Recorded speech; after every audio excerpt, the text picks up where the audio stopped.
Kaibigan, narito ako sa likod bahay at magtatapon tayo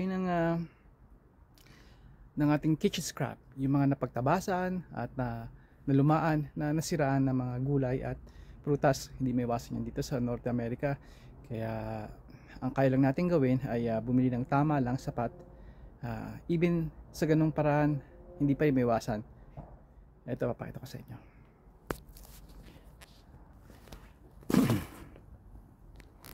Ito yung ating kitchen scrap, lalagyan natin dito. At hindi nagpo-focus yung aking camera. Medyo gabi na ngayon eh. Madilim pero hindi pa, hapon lang, hapon. Nakita nyo dito sa atin. Mais, pinya, patatas, orange, kahel, may itlog, lemon, at kung ano-ano pa. Ito lang, lalagyan nyo ng dahon para mag-activate yung mga good bacterias. At syempre tubig. Pwede na to dahil mainit. Okay, sa ngayon isasara ko na muna dahil nagmamadali kami. Maghahaponan kami sa siguro sa Thai restaurant ngayon.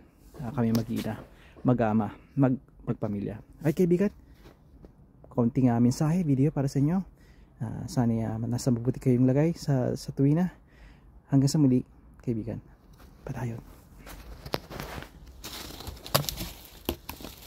Kailangan nyo takpan yan